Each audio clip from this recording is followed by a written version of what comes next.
Hello दोस्तों, welcome to this YouTube channel. मेरा नाम अशरफ है और आज हम सभी पढ़ेंगे फ़ोटोसिंथेसिस टॉपिक के बारे में। फ़ोटोसिंथेसिस का प्रोसेस क्या होता है। बुक्स में जो जो डिफिनीशन लिखा हुआ होता है फ़ोटोसिंथेसिस के बारे में, वो यह होता है कि photosynthesis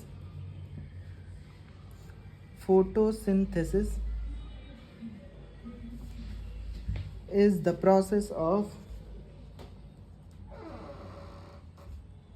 of by which plants, algae and some other microorganisms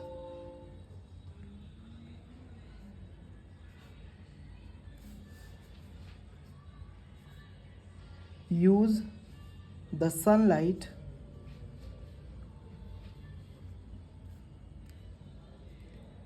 to make their own food। Simply बात समझ में आती है कि वो प्रोसेस है फोटोसिंथेसिस, जिसके ज़रिए से प्लांट्स, एल्गी और जो अदर माइक्रो ऑर्गेनिज्म हैं वो सनलाइट का यूज़ करके अपना फूड तैयार करते हैं। इसका एक केमिकल रिएक्शन हम देख रहे होते हैं हमारे बुक्स में, जो ये कहता है कि वो केमिकल रिएक्शन ये कहता है कि जब हम कार्बन डाइऑक्साइड और वाटर को हम प्रोवाइड करते हैं प्लांट को, तो प्लांट सनलाइट की हेल्प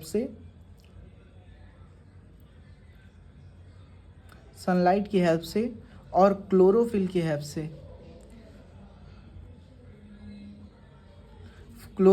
हेल्प से बनाता है ग्लूकोज, जिसका फॉर्मूला होता है C6H12O6, और साथ ही साथ रिलीज़ करता है O2 ऑक्सीजन गैस को, जो हम सभी यूज़ करते हैं डे टू डे लाइफ में, क्योंकि ये प्लांट्स का बनाया हुआ अपने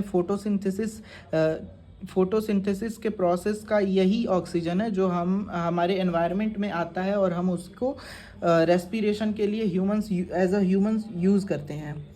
दूसरी बात समझना ये है कि कार्बन डाइऑक्साइड और वाटर में ऐसा क्या है जो ये दोनों मिलते हैं तो ग्लूकोज ही बनता है। पहली बात हमें ध्यान में रखना है कि ग्लूकोज जो होता है, ग्लूकोज एक फूड मटेरियल है जिसका केमिकल रिएक्शन C6H12O6 है। अगर आपको इसका केमिकल फार्मूला आपको नहीं याद है तो मैं इसका केमिकल फार्मूला याद कराने का एक आसान सा तरीका बताता हूँ। वो ये है कि हमने देखा ये कि हमारे पास क्या थे, कार्बन डाइऑक्साइड और वाटर थी हमारे पास।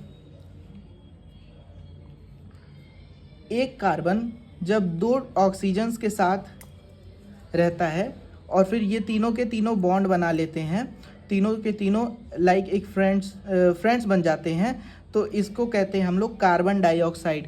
कार्बन अलग से इंडिविजुअली एनवायरनमेंट में नहीं घूम सकता है, वैसे ही सिंगल ऑक्सीजन इंडिविजुअली एनवायरनमेंट में नहीं घूम सकता है। कार्बन और ऑक्सीजन को बाइंड होने के लिए ऐसे नीड होती है कि एक कार्बन को दो ऑक्सीजन से बाइंड होने की नीड होती है, तभी वो अपने इसी फॉर्म में वो एनवायरनमेंट में निकल सकता है, हम जिस फॉर्म में इसको पाते हैं। ऐसे ही हमारा जो वाटर है जिसमें H2O आता है, यानी कि दो हाइड्रोजन के मॉलिक्यूल्स होंगे और एक ऑक्सीजन का मॉलिक्यूल होगा। होता ये है कि सिंगल ऑक्सीजन कभी भी इस काबिल नहीं होता है कि वो एनवायरनमेंट में इंडिविजुअली बाहर एनवायरनमेंट में हम ना तो कभी सिंगल हाइड्रोजन एनवायरनमेंट में पाया जा सकता है, ना ही कभी सिंगल ऑक्सीजन एनवायरनमेंट में पाया जा सकता है। इसी तरीके से ये जब एनवायरनमेंट में हमें मिलते हैं तो वो किस फॉर्म में मिलते हैं कि दो हाइड्रोजन हमेशा एक ऑक्सीजन के साथ जुड़ गए होते हैं, और इस ग्रुप को हम कहते हैं वाटर। होता ये है कि बनना इनको ग्लूकोज है।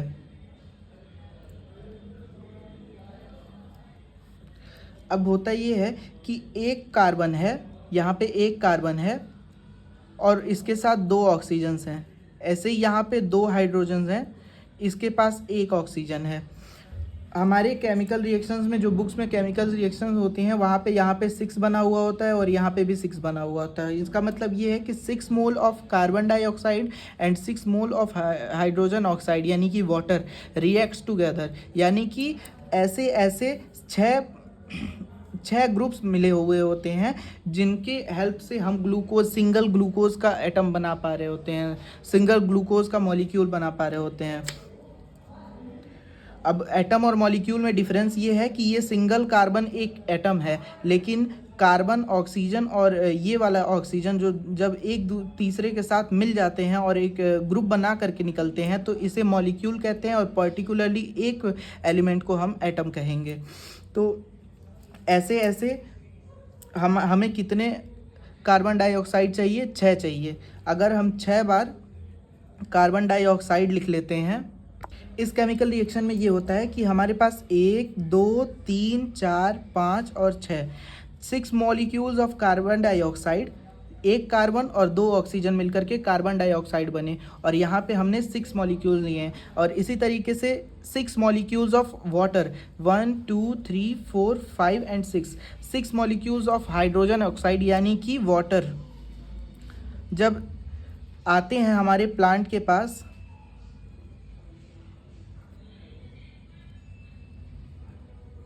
और जब इनका रिएक्शन होता है तो होता ये है कि ये ग्लूकोज ही क्यों बनते हैं, क्योंकि ग्लूकोज का जो केमिकल रिएक्शन होता है वो C6H12O6 होता है।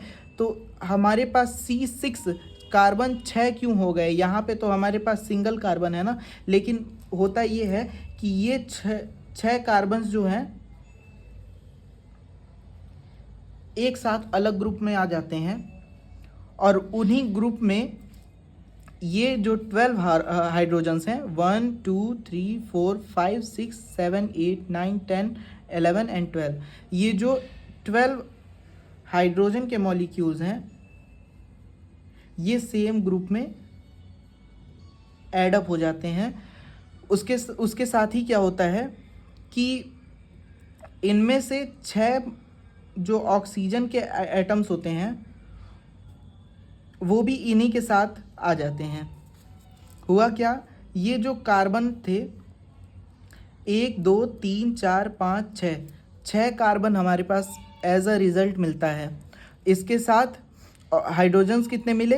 1 2 3 4 5 6 7 8 9 10 11 12, हमारे पास 12 हाइड्रोजन के एटम्स मिले और साथ ही हमें 1 2 3 4 5 एंड 6 ऑक्सीजन के एटम्स मिले। इसलिए यहाँ पे ग्लूकोज का फॉर्मूला C6H12O6 होता है, क्योंकि यही 6 ऑक्सीजन्स, यही 6 कार्बन्स और यही 12 जो हाइड्रोजन्स हैं यही मिल करके ये ग्लूकोज बनाते हैं। इसीलिए ग्लूकोज का फॉर्मूला C6H12O6 होता है। इस रिएक्शन से ये चीज़ याद करना आसान हो जाएगा कि ग्लूकोज का केमिकल फार्मूला क्या होता है। साथ ही में हम यहाँ पे ये देखते हैं कि फोटोसिंथेसिस के इस वाले रिएक्शन में साथ ही में हमें O2 भी मिल रहा होता है। ठीक है, अब हम समझते हैं कि ये O2 6O2 क्यों मिलता है। क्योंकि यहाँ पे ये देखिए 1 ऑक्सीजन 2 ऑक्सीजन, ये दो हमें ये बात पता होगी कि जिस तरीके से मैंने ये बताया कि कार्बन इंडिविजुअली एनवायरनमेंट में नहीं मिलता है, बल्कि उसको अगर एनवायरनमेंट में जाना होता है तो 2 ऑक्सीजन्स की हेल्प लेता है, उसके साथ 2 ऑक्सीजन्स बाइंड करते हैं और फिर वो एनवायरनमेंट में जाता है। इसी तरीके से ऑक्सीजन के साथ क्या है कि सिंगल एक ऑक्सीजन का एटम एनवायरनमेंट में नहीं मिलता है। इसको हम पाते किस रूप में है कि ये एक ऑक्सीजन का एटम ना जब दूसरे ऑक्सीजन के एटम के साथ बाइंड कर जाता है, उसके साथ जुड़ जाता है ना, बॉन्ड बना लेता है, तब ये क्या होता है कि O2 के फॉर्मेट में हमें एनवायरनमेंट में मिलता है। इसी तरीके से ये वाला O जब इस वाले O के साथ मिलता है तो एक ऑक्सीजन का एटम बनाता है। ठीक है, एक ऑक्सीजन का एटम।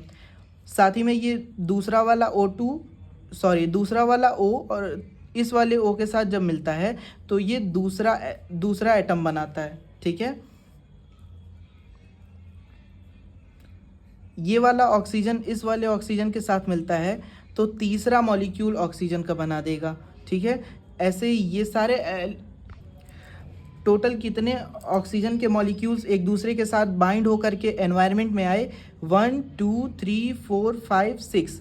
क्यों? क्योंकि 1 2 3 4 5 6 7 8 9 10 और 11 12 ये 12 एटम ही बचे हुए थे ऑक्सीजन के, और जो 12 एटम है ये दो दो के पेयर में आकर के एनवायरनमेंट में हमें मिलते हैं। इसकी वजह से हमारे पास 6 कार्बन डाइऑक्साइड का अगर मॉलिक्यूल होता है और 6 H2O वाटर का मॉलिक्यूल होता है तो सिंगल ग्लूकोज का एटम देता है। क्यों? क्योंकि इसके पास और ग्लूकोज के एटम देने के लिए और ग्लूकोज के मॉलिक्यूल्स देने के लिए एटम ही नहीं है, और उसी तरीके से 6 से ज़्यादा ऑक्सीजन के मॉलिक्यूल्स देने के लिए इसके पास एटम्स नहीं हैं।